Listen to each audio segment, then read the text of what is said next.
मित्रांनो नमस्कार। खूप दिवसानंतर आपण व्हिडिओ बनवतोय आणि तुमच्या समोर येतोय मित्रांनो। 60 दिवसांचा आपण कुक्कुटपालन यशस्वीरित्या करण्याचं एक ध्येय मनाशी ठेवलं होतं आणि त्यानंतर तसं कामही करत होतो, व्हिडिओ बनवत होतो, अपलोड करत होतो आणि तुमच्यापर्यंत मी पोचवत होतो मित्रांनो। परंतु काही दिवसानंतर थोडंसं वैयक्तिक कामं आली, त्याच्यानंतर बाकीच्या गोष्टी आल्या, थोडंसं दूर आपण झालो, दुरावलो थोडंसं। पण दुरावलो असलो तरी व्हिडिओ बनवता आल्या नसल्या तरी आपलं पोल्ट्रीवरचं किंवा त्या पक्ष्यांवरचं लक्ष किंवा तो जे ध्येय आपण ठेवलं होतं ते ध्येयाकडे आपली वाटचाल होत होती मित्रांनो। बरेच दिवसानंतर व्हिडिओ बनवतोय, त्याच्यात कारण म्हणजे आपले पक्षी किती आहेत आत्ताच्या सध्याच्या घडीला, त्याच्यानंतर आपण कसं नियोजन करतोय, शेड, त्याच्यानंतर आपण थोडीशी आपली छोटी शेड तयार होती, त्यात शेडमध्ये आपण पक्षी ठेवलेत। तुम्ही माझ्या पाठी बघताय, हे पावसाचं नियोजन केलेलं आहे। बाहेर खूप पाऊस पडतोय मित्रांनो। आपण सकाळी आलो तेव्हा त्यावेळी पक्षी थोडेसे बाहेर गेले दरवाजा उघडल्यानंतर, परंतु नंतर परत आपण पाऊस खूप आल्यामुळे आतमध्ये घेतलेलं आहे मित्रांनो। तेच दाखवण्याचा एक प्रामाणिक प्रयत्न करतोय मित्रांनो। आताच्या घडीला किती पक्षी आहेत आणि आपलं आताचं नियोजन कसं आहे मित्रांनो, त्याच्यात काय चेंजेस असतील, बदल तुम्हाला आवश्यक वाटत असतील ते मला सुचवा मित्रांनो, आपण तसे करू। परंतु मित्रांनो कुणाला गैरसमज व्हायला नको की दादानी जी कुक्कुटपालन व्यवसाय चालू केला आणि नंतर कुठं गायब झाले माहित नाही। परंतु मित्रांनो काही कारणं होती, शेती होती, त्याच्यानंतर बऱ्याचशा गोष्टी ह्या वैयक्तिक कामं होती मित्रांनो, त्यामुळे ते अपडेट तुमच्यापर्यंत मला पोहोचवता येत नव्हते मित्रांनो। परंतु दुर्लक्ष असं वगैरे काही नव्हतं मित्रांनो। आपण ते कामं करून सुद्धा पोल्ट्री म्हणजे कुक्कुटपालन, जे गावरान कुक्कुटपालन आहे, गावठी कुक्कुटपालन आहे आपलं, पक्षी ते आपण देत होतो, चालू होतं सगळं मित्रांनो, करत होतो, घेत होतो, विक्री चालू होती, विक्री त्याच्यानंतर खरेदीही करत होतो आपण मित्रांनो, नवीन पक्षी। तर त्या आत्ताच्या घडीला किती पक्षी आहेत ते दाखवतो मित्रांनो। आत्ताच्या आपलं शेडचं नियोजन पावसाळी कसं असेल थोडंफार ते दाखवतो मित्रांनो। चला मित्रांनो, मी म्हटल्याप्रमाणे सकाळी आल्यानंतर पक्षी बाहेर गेले होते ना, त्यानंतर आपण परत आतमध्ये आणले। त्यानंतर हा बघता आता तो जो फायटर आपल्याला कोटकर काकांनी दिले होते त्यातला एक शिल्लक आहे, एक काही कारणास्तव आजारी पडल्यामुळे तो वारला म्हणजे मेला। एक शिल्लक आहे, तो आता खूप मोठा झालाय, काही कोंबड्यांना आपल्याला त्रास देतोय तो, त्याला आता आपण शिफ्ट करणार आहोत आपल्या घरी।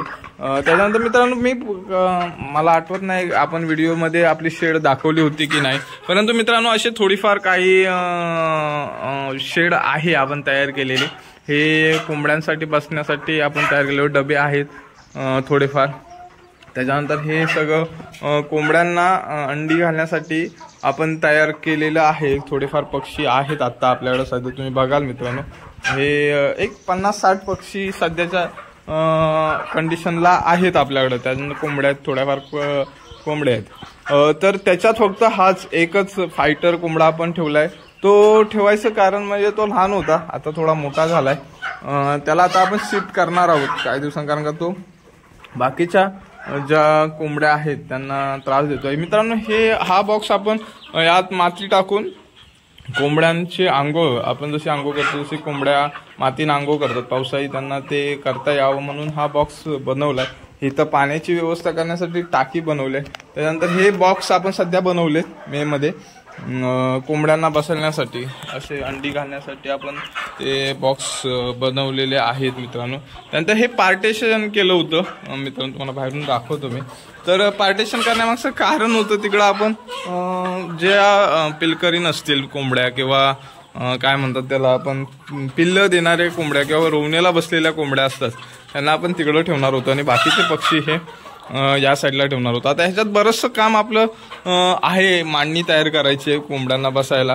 त्यानंतर बऱ्याचदा काय आलं मित्रांनो, काही कोंबड्या ह्या इथंच रोवणीला बसल्यात आणि पिल्लं काढलेले आहेत, ते पिल्लं दिसत असतील तुम्हाला मित्रांनो, हे बघा पिल्लं आहेत, इथे 2 आहेत, तिथे थोडीफार आहेत, म्हणजे थोडीफार इथंच आहेत पिल्लं। ही पिल्लं काय आपण साईडला किंवा त्यांच्यासाठी वेगळं डिपार्टमेंट, वेगळी कक्षा असं केलेलं नाही आहे सध्या। परंतु मित्रांनो काही दिवसानंतर आपल्याला जर पिल्लांचं प्रमाण वाढलं, आता 4-5 पिल्लं असतात किंवा 10-20 पिल्लं असल्यामुळे आपण तसं काय वेगळं ठेवत नाही त्यांना, पण वेगळं ठेवणं गरजेचं आहे। असं पाण्याची व्यवस्था, आपण पाण्याची भांडी वगैरे ठेवलेली आहे। खाद्य काय होतं, बऱ्याचदा खाद्य कमी पडलं किंवा एकत्र ठेवल्यामुळं कोंबडे असे एकमेकाला बोसतात, चोची मारतात, भांडत बसतात। मित्रांनो याच्यावरती उपाय सांगा, कुणाकडे असेल काही असेल तर तो सांगा मित्रांनो। त्याच्यानंतर कशी सध्याच्या परिस्थितीला आपल्याला किती पक्षी आहेत, कसे पक्षी आहेत म्हणजे तंदुरुस्त आहेत, आजारी कसे वाटतात तेही मित्रांनो कमेंटमध्ये सांगा। आणि सगळ्यांची परत एकदा मी दिलगिरी व्यक्त करतो, कारण का आपण टचमध्ये बरेच दिवस मी व्हिडिओच्या माध्यमातून आपल्यापर्यंत पोहोचत नव्हतो, परंतु जसा जसा मला वेळ मिळेल तसा मी व्हिडिओ बनवून तुमच्यापर्यंत अपडेट देण्याचा खरंच खूप प्रयत्न करेन मित्रांनो। तरी आजच्या व्हिडिओत एवढंच, काही सजेशन असेल तर मित्रांनो नक्की सांगा। आणि व्हिडिओ शेवटपर्यंत बघितल्याबद्दल खूप खूप धन्यवाद।